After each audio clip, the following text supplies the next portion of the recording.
اتنا فرما کر اللہ کے رسول صلی اللہ علیہ وآلہ وسلم اٹھ کھڑے ہوئے۔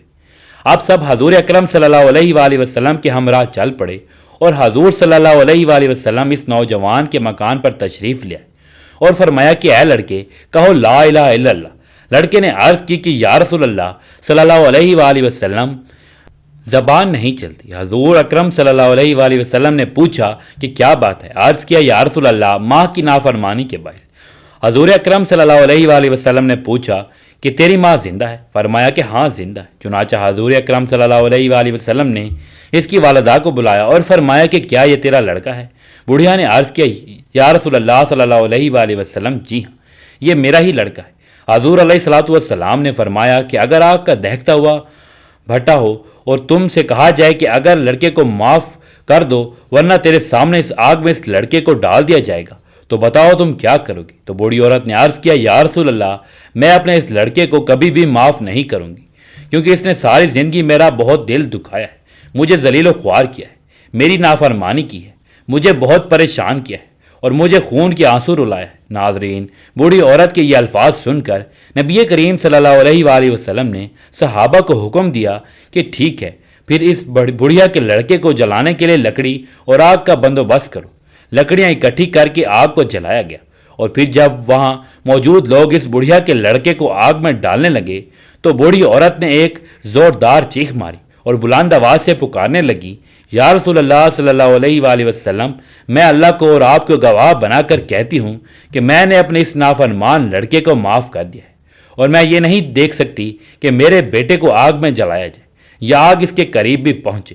تو حضور صلی اللہ علیہ وآلہ وسلم نے فرمایا کہ اے بڑھیا تو سن لے، دنیا کی آگ سے کہیں زیادہ سخت جہنم کی آگ ہے۔ کیا اپنے لڑکے کو جہنم کی بھڑکتی آگ اور اس کے دہکتے ہوئے انگاروں پر چلنا پسند کرے گی؟ بوڑھی عورت کی ممتا جوش میں آ گئی، عرض کرنے لگی یا رسول اللہ صلی اللہ علیہ وآلہ وسلم میں اللہ کے نبی صلی اللہ علیہ وآلہ وسلم کو گواہ بناتی ہوں کہ میں نے اپنے لخت جگر نور نظر کو معاف کر دیا اور اس سے میں راضی ہو گئی۔ سرکار مدینہ صلی اللہ علیہ وآلہ وسلم نے اس نوجوان سے کلمہ پڑھنے کو کہا، فوراً اس کی زبان کھل گئی اور اس نے پورا کلمہ طیبہ پڑھ لیا۔ رسول صلی اللہ علیہ وآلہ وسلم نے فرمایا کہ اللہ تبارک و تعالیٰ کا فضل ہے کہ میری وجہ سے یہ لڑکا جہنم کے دردناک عذاب سے نجات پا گیا۔ تو پیارے دوستو، حضور اکرم صلی اللہ علیہ وآلہ وسلم نے فرمایا کہ تم میں سے ہر کوئی شکر کرنے والا دل اور ذکر کرنے والی زبان رکھے۔ آپ صلی اللہ علیہ وآلہ وسلم نے اپنی زبان سے بھی اپنے رب کا شکر ادا کیا اور ہمیشہ اپنے رب کی حمد و ثنا میں مصروف رہے۔ آپ صلی اللہ علیہ وآلہ وسلم خوشی غمی سختی آسانی اور ہر زبان و مقام میں ہمیشہ رب رحمان کی حمد و ثنا کے نغمے گاتے، کھانا کھاتے تو اپنے رب کی حمد و ثنا کرتے، کوئی مشروب پیتے تو اپنے خالق کا شکر ادا کرتے، کپڑے پہنتے تو شکر ادا کرتے، کوئی تعریف بجا لاتے اور سواری پر سوار ہوتے تو اپنے رب کی نعمت کا اعتراف کرتے۔ آپ صلی اللہ علیہ وآلہ وسلم عملی طور پر شکر گزار تھے، بلکہ آپ کا مشکل ترین اور دردناک حالات میں بھی اپنے رب کی شکر گزاری سے غافل نہیں ہوئے۔ آپ صلی اللہ علیہ وآلہ وسلم کے بارے میں مروی ہے کہ غزوہ احد میں آپ شکست کی حالت میں زخموں سے چور واپس آئے، جبکہ آپ صلی اللہ علیہ وآلہ وسلم کے کئی صحابہ کرام کو شہید کر دیا گیا۔ آپ صلی اللہ علیہ وآلہ وسلم کے نورانی چہرے کو زخمی کر دیا گیا اور آپ صلی اللہ علیہ وآلہ وسلم کا داد مبارک بھی شہید کر دیا گیا۔ تو آپ صلی اللہ علیہ وآلہ وسلم نے ارشاد فرمایا کہ برابر ہو جاؤ یہاں تک کہ میں اپنے رب کی حمد و ثنا کروں۔ تو نبی کریم صلی اللہ علیہ وآلہ وسلم نے اپنی امت کو شکر کے نہایت لطیف اور پر حکمت بیانی سکھائی کہ مسائب پر بھی اللہ کا شکر ادا کیا جائے اور اس کی تعریف کی جائے، کیونکہ یہ یقین اور تسلیم کا اعلیٰ درجہ اور رضا کا سب سے اونچا مقام ہے اور رضا بے صبری سے عارفہ ہے۔ یہی وجہ ہے کہ اللہ تعالیٰ نے مارکہ احد کا ذکر کرنے کے بعد آپ صلی اللہ علیہ وآلہ وسلم اور آپ کے صحابہ رضوان اللہ علیہم اجمعین کے شکر کا ذکر کیا۔ چنانچہ فرمایا اور جو کوئی اپنی ایڑیوں پر پھر جائے تو وہ اللہ کا کچھ بھی بگاڑ نہ سکے گا اور اللہ شکر ادا کرنے والوں کو جلد جزا دے گا۔ اللہ تعالیٰ کی حمد و ثنا اور اس کا شکر اس کی رضا اور مزید نعمتوں کا باعث ہے۔ اللہ تعالیٰ نے سب حمد کرنے والوں سے پہلے خود اپنی حمد کی، تمام شکر گزاروں سے پہلے اپنی ذات کی قدر دانی کی اور تمام ثنا کرنے والوں سے پہلے اپنی ذات مقدسہ کی اصلاح کی۔ چنانچہ فرمایا کہ سب تعریفیں اللہ تعالیٰ ہی کے لیے ہیں جو تمام جہانوں کا پالنے والا ہے۔ ایک دوسرے مقام پر فرمایا کہ ساری حمد اللہ ہی کے لیے ہے جس نے اپنے بندے پر کتاب نازل کی اور اس میں کوئی ٹیڑھی نہیں رکھی اور فرمایا کہ کہہ دیجئے کہ سب تعریفیں اللہ ہی کے لیے ہیں جس نے کوئی اولاد نہیں بنائی۔ ام المومنین سید عائشہ صدیقہ رضی اللہ تعالی عنہ سے مروی ہے کہ اللہ تعالیٰ کے نبی صلی اللہ علیہ وآلہ وسلم رات کی نماز میں اتنا لمبا قیام کرتے کہ آپ صلی اللہ علیہ وآلہ وسلم کے پاؤں مبارک سوج جاتے۔ حضرت سیدہ عائشہ رضی اللہ تعالی عنہ نے ایک مرتبہ عرض کیا، اے اللہ کے رسول صلی اللہ علیہ وآلہ وسلم، آپ اتنی زیادہ مشقت کیوں اٹھاتے؟ جبکہ اللہ تبارک و تعالیٰ نے آپ کے اگلے پچھلے تمام گناہ معاف کر دیے۔ آپ صلی اللہ علیہ وآلہ وسلم نے فرمایا، تو کیا پھر میں اللہ تعالیٰ کا شکر گزار بندہ بننا پسند نہ کروں؟ آپ صلی اللہ علیہ وآلہ وسلم نے عمل، عبادت اور قرب اطاعت کے ساتھ اللہ تعالیٰ کی شکر کی ترجمانی کی۔ رات کی پچھلے پہر جب کہ لوگ آرام اور نیند میں سوئے ہوئے ہوتے ہیں قیام کیا۔ طویل مناجات اور رکوع و سجود کی کثرت آپ صلی اللہ علیہ وآلہ وسلم کا شوق تھا۔ آپ صلی اللہ علیہ وآلہ وسلم نے اللہ کے وعدے کہ آپ کی اگلی پچھلی تمام خطائیں معاف کر دی کہ پیش نظر عمل کو ترک نہیں کیا، بلکہ اس کی وجہ سے مزید اطاعت اور نوافل ادا کر کے خود کو عبودیت کی چوکھٹ پر ڈال دیا، اور اپنی نیند اور آرام کے اوقات میں بھی اللہ تعالیٰ مالک ملک کے مناجات اور شکر میں صرف کی، کیونکہ کرم اور احسان کرنے والے کا یہ حق ہے کہ اس کا شکر ادا کیا جائے اور کثرت سے اس کی حمد و ثنا کی جائے۔ وہ اپنی تعریف کے ساتھ پاک ہے۔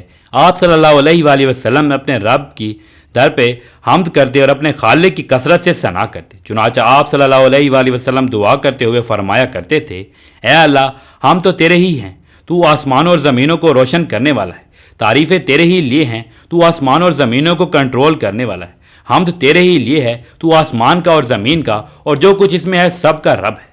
آپ صلی اللہ علیہ وآلہ وسلم کے فرمان میں اللہ کی ربوبیت پر اس کی حمد ہے، کیونکہ وہی خالق و رازق ہے، کائنات میں تصرف اور اس کی تدبیر کرنے والا ہے، جس کی بنیاد پر وہ اس بات کا مستحق ہے کہ بندے اس کا شکر ادا کرے۔ اور ہمارے رسول اکرم صلی اللہ علیہ وآلہ وسلم تمام شکر گزاروں میں سیر فہرست ہے، اور یہ پتہ چلتا ہے کہ اللہ کے حاکم و قیوم ہونے کا تقاضا ہے کہ وہ اپنے بندوں کی اصلاح کر کے ان کے معاملات کو چلائیں اور ان کی مصلحتوں کا خیال رکھیں۔ چنانچہ آپ صلی اللہ علیہ وآلہ وسلم کی حمد و ثنا ایک عظیم فضل کے باعث تھی۔ آپ صلی اللہ علیہ وآلہ وسلم پر نازل کی ہوئی کتاب قرآن مجید کا آغاز بھی اللہ تعالیٰ کی حمد کے ساتھ ہی ہوتا ہے۔ ارشاد باری تعالیٰ ہے کہ سب تعریفیں اللہ ہی کے لیے ہیں جو تمام جہانوں کو پالنے والا ہے۔ آپ صلی اللہ علیہ وآلہ وسلم نے شکر کی ایک اور نہایت خوبصورت قسم بیان فرمائی ہے، اور وہ ہے باری تعالیٰ کی نعمتوں کا اظہار اور ان کا تذکرہ، جیسا کہ اللہ تبارک و تعالیٰ نے ارشاد فرمایا، اور آپ اپنے رب کی نعمتوں کو بیان کرتے رہیں۔ نبی اکرم صلی اللہ علیہ وآلہ وسلم نے ایک شخص کو دیکھا کہ جس نے بوسیدہ کپڑے پہن رکھے تھے۔ آپ صلی اللہ علیہ وآلہ وسلم نے اس سے پوچھا کہ کیا تیرے پاس مال ہے؟ تو اس شخص نے کہا ہاں۔ آپ صلی اللہ علیہ وآلہ وسلم نے فرمایا کہ جب اللہ تبارک و تعالیٰ تجھے مال دے تو پھر تو اس کی نعمت اور کرم کا تجھ پر اثر بھی دکھائی دینا چاہیے۔ آپ صلی اللہ علیہ وآلہ وسلم نے فرمایا، بلا شبہ اللہ عز و جل پسند کرتا ہے کہ وہ اپنی نعمت کا اثر اپنے بندے پر دیکھے۔ ان احادیث میں نبی اکرم صلی اللہ علیہ وآلہ وسلم نے اپنی امت کو شکر کا یہ طریقہ سکھایا کہ اللہ کی نعمتوں کا اعتراف کیا جائے، ان کا اظہار کیا جائے اور زبان سے انعام کرنے والی ثنا کی جائے۔ ارشاد باری تعالیٰ ہے، اور ہم نے اس طرح لوگوں میں سے بعض کو بعض کے ذریعے سے آزمائش میں ڈالا تھا تاکہ وہ انہیں دیکھ کر کہیں کہ کیا ہم میں سے یہی لوگ ہیں جن پر اللہ نے احسان کیا۔ ہاں، اللہ تعالیٰ اپنے شکر گزار بندوں کو ان سے زیادہ نہیں جانتا۔ آپ صلی اللہ علیہ وآلہ وسلم اپنی نیند سے بیدار ہو کر سب سے پہلے جو کلمہ ارشاد فرماتے وہ اللہ کی حمد پر ہی مبنی ہوتا ہے۔ آپ صلی اللہ علیہ وآلہ وسلم فرماتے، تمام تعریفیں اس اللہ کے لیے ہیں جس نے ہمیں مارنے کے بعد دوبارہ زندہ کیا اور اسی کی طرف اٹھنا ہے۔ آپ صلی اللہ علیہ وآلہ وسلم بے حال کر دینے والی تھکاوٹ کے بعد آرام دہ نیند آنے پر بھی اپنے رب کی حمد و ثنا بیان کرتے اور اس بات پر بھی اس کی تعریف اور ثنا کرتے کہ اس نے روح کو لوٹایا تاکہ آپ خوبصورت دن اور امید عمل سے بھرپور زندگی کا استقبال کریں۔ نیز اس کی صبح کی نعمت پر بھی اپنے رب کی حمد کرتے جس نے پوری شان و شوکت سے کائنات کو ڈھانپ لیا اور اس کی کرنوں سے ہمیں اجالا کر دیا۔ آپ صلی اللہ علیہ وآلہ وسلم نے اپنی امت کو بشارت دیتے ہوئے فرمایا کہ جس نے صبح کے وقت یہ کہہ لیا، اے اللہ، مجھے جو بھی نعمت حاصل ہے وہ تجھ اکیلے ہی کی طرف سے ہے، تیرا کوئی شریک نہیں، سو تیری ہی حمد ہے اور تیرا ہی شکر ہے، تو اس نے اپنے اس دن کا شکر ادا کر لیا۔ اور جس نے شام کے وقت اس طرح کہہ لیا تو اس نے اپنی رات کا شکر ادا کر لیا۔ اللہ تبارک و تعالی ہر مسلمان کو اس کی نعمتوں کا شکر ادا کرنے کی توفیق دے اور جو کچھ اس نے عطا کیا ہر حال میں اس پر خوش رہنے کی توفیق عطا فرمائے۔ میرے محترم ناظرین، پورے کا پورا قرآن عظیم شاہکار ہے اور اس کا ایک ایک حرف انسان کے لیے بے شمار بے بہا خزانہ ہے۔ قرآن پاک کی ہر ایک صورت قیمتی موتی ہے، ہر ایک صورت بے بہا زیور کی مانند ہے، جبکہ پورا قرآن اس صندوق کی طرح ہے جس کے اندر طرح طرح کے قیمتی جواہرات اور زیورات بھرے ہوئے ہیں۔ ان قیمتی جواہرات سے وہی لوگ مستفید ہوتے ہیں جو ہر روز قرآن شریف کو کھولتے ہیں اور اس کی تلاوت کا شرف حاصل کرتے ہیں۔ ناظرین کرام، قرآن پاک کی ایک ایسی صورت ہے جسے روزانہ پڑھنے والا کبھی مایوس اور کبھی نامراد نہ ہوتا۔ دنیا جہاں کی دولتیں ایسے انسان پر عاشق ہو جاتی ہیں جو روزانہ یہ صورت مبارکہ پڑھتا ہے۔ یہ ایسے انسان کا کوئی کام رکاوٹ اور بندش کا شکار نہیں ہوتا۔ ایسے انسان کو کبھی مال و دولت کی کمی نہیں آتی جو ہر روز نماز کے بعد یہ صورت مبارکہ پڑھتا ہے۔ اور جان لیجئے کہ وہ عظیم الشان صورت مبارکہ صورت فلق ہے۔ کتنا ہی بڑا اور دشوار کام ہو، کتنی ہی بڑی رکاوٹ ہو، کتنے ہی حالات خراب ہوں، کتنی بندشیں ہوں جو آپ کی زندگی کو تباہ و برباد کر سکے، اللہ کی قدرت سے، اللہ کی عطا سے، اللہ کی نعمت سے، اللہ کی رحمت سے اور نوازشوں سے کبھی نا امید اور مایوس مت ہونا۔ روزانہ سورۃ فلق کی ہر نماز کے بعد صرف 7 مرتبہ اس طریقے سے پڑھنا کہ سب سے پہلے نماز ادا کر لیں، اس کے بعد ایک بار آیت الکرسی پڑھنی ہے۔ آپ آیت الکرسی پڑھنے کے بعد درود پاک پڑھ لیں۔ درود پاک صلی اللہ علیہ وآلہ وسلم پڑھ سکتے ہیں یا صلی اللہ علیہ علی محمد پڑھ لیں یا درود ابراہیمی پڑھ لیں، اور درود ابراہیمی کی فضیلت سب سے زیادہ ہے، اس لیے ثواب کی نیت سے ایک بار میرے ساتھ بھی درود ابراہیمی پڑھ لیں۔ اللہم صلی علی محمد وعلی آل محمد کما صلیت علی ابراہیم وعلی آل ابراہیم انک حمید مجید۔ اللہم بارک علی محمد وعلی آل محمد کما بارکت علی ابراہیم وعلی آل ابراہیم انک حمید مجید۔ 3، 5 یا 7 مرتبہ درود پاک پڑھنے کے بعد آپ نے تعوذ اور تسمیہ اعوذ باللہ اور بسم اللہ پڑھنا ہے۔ یہ پڑھ کر کیسا ہی بڑا مقصد ہو، جتنی بڑی حاجت ہو، اس کی نیت خالص دل سے کرنے کے بعد آپ نے 7 بار سورۃ فلق کی تلاوت کرنی ہے۔ سورۃ فلق وہ سورت ہے جو چٹان کو ریزہ ریزہ کر دے، پانی کو روک دے، آگ کو بجھا دے اور گناہوں کو مٹا دے جیسے وہ خطا کار تھا ہی نہیں۔ سورۃ فلق پڑھنے سے گناہ معاف ہوتے ہیں۔ ترجمہ ہے کہ میں پناہ مانگتا ہوں صبح کے رب کی اس چیز کے شر سے جو اس نے پیدا کی، اور اندھیری رات کے شر سے جب وہ چھا جائے، اور گروہوں میں سے پھونکنے والے جادوگرنیوں کے شر سے، اور حسد کرنے والے کے شر سے جب وہ حسد کرے۔ اس کے بعد پھر سے درود پاک اتنا ہی تعداد میں پڑھ لینا ہے جتنا تعداد میں عمل شروع کرنے سے پہلے پڑھا تھا۔ یہ عمل ہونے کے بعد آپ اللہ کے حضور اپنے دونوں ہاتھ بلند کر کے اپنے دل کی تمام حسرتیں اس کے آگے کھول کر رکھ دیں۔ بے شک اللہ سبحانہ و تعالی ہم سب سے بھی زیادہ ہماری حاجات کو جانتا ہے، لیکن دعا کرنا حکم بھی ہے، سنت بھی ہے، اللہ کی رضا بھی ہے۔ کہتے ہیں کہ اللہ دعا کی توفیق انہی لوگوں کو بخشتا ہے جنہیں وہ ان کی منہ مانگی مراد عطا فرمانا چاہتا ہے، ورنہ ہر کسی کو اللہ اپنے سامنے ہاتھ اٹھانے کی توفیق بھی نہیں دیتا۔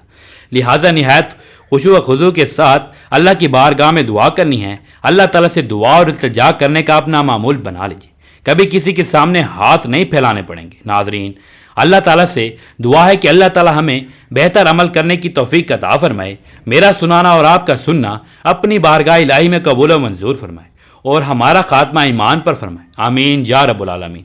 ناظرین، ویڈیو اچھی لگی ہو تو ویڈیو کو لائک کریں، دوستوں میں شیئر کریں، چینل کو سبسکرائب کریں، اور کمنٹ باکس میں اللہ تبارک و تعالیٰ کے 99 ناموں میں سے کوئی ایک نام ضرور ٹائپ کریں۔ اگلی ویڈیو تک کے لیے اجازت دیجیے، اللہ حافظ۔